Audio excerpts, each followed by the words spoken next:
Oi, gente, tudo bem com vocês? Espero que vocês estejam bem.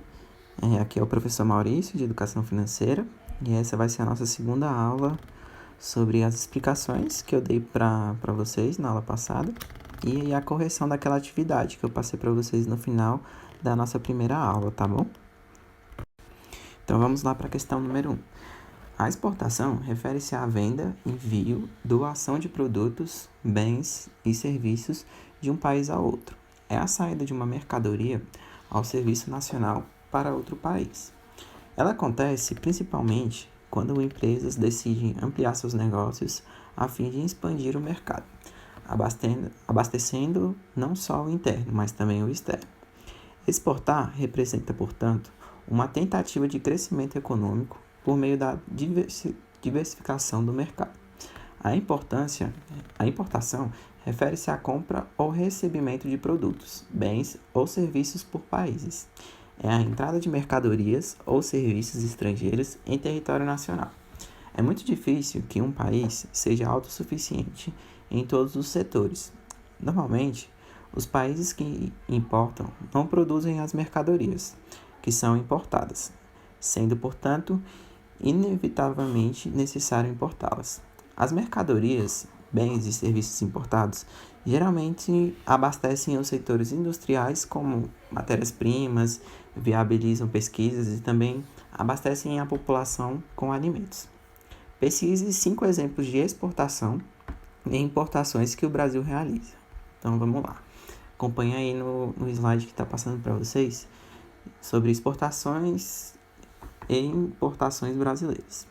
Os 5 exemplos de exportações brasileiras: a soja, o petróleo, o milho, a carne de bovino e o café.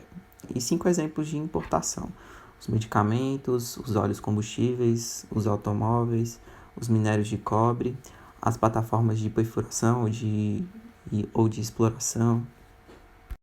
A questão número 2. Leia o texto da página 13 do livro de Educação Financeira e escolha 5 palavras que são relacionadas com a presença do dinheiro. Então vamos lá, acompanhe junto comigo. Comida, roupas, lazer, transporte, moradia, segurança, estradas, saúde e educação. Então essas foram as palavras que eu encontrei lá no texto da página 13, tá? E aí, caso vocês tenham encontrado outras palavras, vocês podem colocar nos comentários do vídeo, quando a gente terminar a nossa aula hoje, tá? Aí depois eu falo se tá certo ou se tá errado, ok? Vamos lá para a questão 3 agora.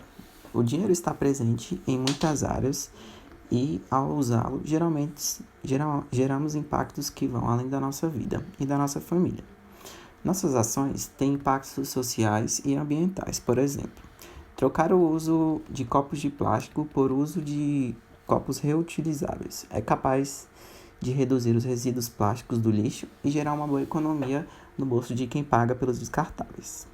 Pesquise algo que você pode fazer hoje que influenciará a economia ou o meio ambiente de alguma forma. Crie uma imagem e produza um texto sobre sua pesquisa. Então vamos lá, acompanhe aí comigo. Eu dei um exemplo sobre os canudos. Vou ler esse textinho com vocês, depois eu vou falar um pouco sobre isso também. Os canudos. Dia 29 de janeiro de 2019 foi sancionada a Lei 6.266, que proíbe os estabelecimentos de usar canudos de plástico. Isso é um exemplo de mudança na economia e no meio ambiente.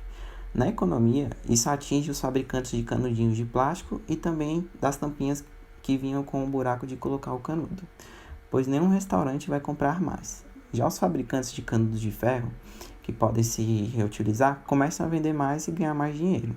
Já no meio ambiente, isso muda quando menos plástico usarmos e menos poluição. Vocês entenderam? Então, isso que era para vocês fazerem. Vocês relacionar alguma coisa, que nem tem no exemplo da pergunta, que é dos copos plásticos, né? E agora o exemplo que eu dei dos canudos.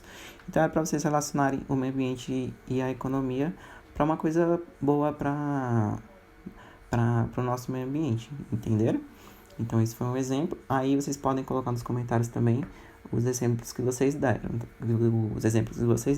Aí, eu vou falar depois se tá certo ou se não tá certo, tá bom? Se tá errado. Vamos lá para a questão 4 agora. Bitcoin é uma criptomoeda descentralizada ou um dinheiro eletrônico para transações ponto a ponto apresentado em 2008 por um programador ou grupo de programadores. É considerada a primeira moeda digital mundial descentralizada e constitui um sistema econômico alternativo. É responsável pelo ressurgimento do sistema bancário livre. Ele permite transações financeiras sem intermediários, mas verificadas por todos os usuários da rede, que são gravadas em um banco de dados distribuídos, chamado blockchain. Uma rede descentralizada, que é uma estrutura sem uma entidade administradora central, o que torna inviável qualquer autoridade financeira ou governamental manipular a emissão e o valor da criptomoeda, ou induzir a inflação com a produção de mais dinheiro. No entanto, grandes movimentos especulativos de oferta e demanda influenciam na oscilação de seu valor no mercado de câmbio, sendo definido livremente durante as 24 horas do dia. Responda às perguntas a seguir. Quem foi o fundador do Bitcoin? Então vamos lá, acompanha aí comigo no slide. O fundador do Bitcoin foi o Satoshi Nakamoto. Aí a segunda perguntinha, ela fala, o sistema do Bitcoin é seguro? Então, o sistema do Bitcoin, ele possui um sistema chamado blockchain, que é uma ideia de bloco de informações que registra todas as transações que ocorrem pelo mundo de forma criptografada. Assim, as compras e vendas, por exemplo, ela não depende de apenas de um servidor, e sim de um sistema que é aberto a todos os usuários. Mas aí vocês podem perguntar, mas isso ainda garante que seja seguro? Então, as informações armazenadas nos blocos são automaticamente protegidas por um código exclusivo. Essa assinatura, também conhecida pelo esse Bitcoin, garante que o sistema seja interligado, uma vez que cada bloco leve sua própria assinatura e do bloco anterior. Essa ligação criptografada torna o sistema extremamente seguro sem abrir mão da sua transparência, então é praticamente impossível violar esse blockchain. Para acessar as informações de um bloco, seria necessário decifrar as suas próprias palavras, suas palavras-chave, né? Então, assim, ela seguiria sem fim, entenderam? Então, além disso, para se infiltrar nesse sistema, seria necessário um computador com uma potência superior de todos os computadores que estão ligados nesse sistema. Isso é uma capacidade inalcançável para processadores existentes. Então, a resposta para essa pergunta é sim, o Bitcoin é seguro sim. Questão número 5. Exportação e importação são atividades relacionadas com a entrada e saída de produtos, bens ou serviços de um país. Ambas podem envolver compra, venda e doações. Sobre isso, responda o que se pede. Cite os tipos de importações e explique-os. Então vamos lá, acompanhe aí junto comigo nos slides. O primeiro tipo de importação é a administrativa. É uma fase de autorização para importação. Ela é aplicada a uma operação ou tipo de mercadoria que será importada. Então, ela é responsável por gerar a licença para a importação. O próximo tipo é a cambial. Cambial é o quê? É a fase de pagamento ao exportador, na qual a moeda estrangeira é transferida para o exterior. Então vamos lá. O terceiro tipo é a fiscal. A fiscal é o quê? É uma fase de fiscalização e cobrança de taxas. Então vamos lá para a próxima. Cite os tipos de exportação e explique-os. Os tipos de exportação. O primeiro tipo de exportação é a exportação direta. O que é essa exportação direta? Ela é uma exportação realizada pelo próprio produtor, que fatura diretamente em relação ao importador. Então, para que essa atividade seja possível, é necessário que o fornecedor conheça todo o processo de exportação, como a documentação necessária, o mercado, as embalagens e transações também. O próximo tipo é a indireta. A indireta é o quê? É a exportação na qual a venda de produtos e serviços é realizada por empresas que as adquirem para exportá-los. Então é o quê? É uma atividade comercial que o produtor não é responsável pela comercialização externa do produto. Estão entendendo?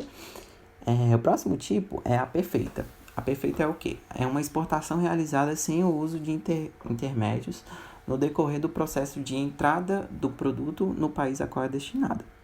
E aí também o último tipo é a imperfeita. Imperfeita é o quê?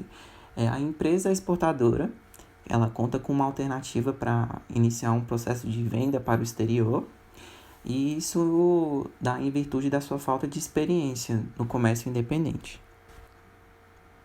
Então vamos lá continuar. Cite uma vantagem e uma desvantagem sobre exportação e cite uma vantagem e uma desvantagem sobre importação. Então vamos lá, acompanha aí junto comigo.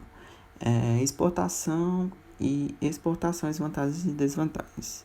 As vantagens da exportação é uma maior produtividade do país exportador em decorrência do aumento da escala de produção. Importação é a redução de custos com produção e mão de obra. As desvantagens da exportação é o tempo de retorno financeiro, que é mais longo, e a importação, se houver algum atraso na entrega do produto, o país importado ele pode chegar a ter prejuízos. Vocês entenderam? Então é isso. Então se vocês tiverem alguma dúvida, vocês podem colocar nos comentários. Eu fiz umas perguntinhas nos vídeos também, quero que vocês respondam, tá? Vocês podem responder lá nos comentários também. E é isso, tá chegando ao fim da nossa segunda aula de educação financeira. Espero que vocês tenham gostado e até a próxima aula. Tchau para vocês.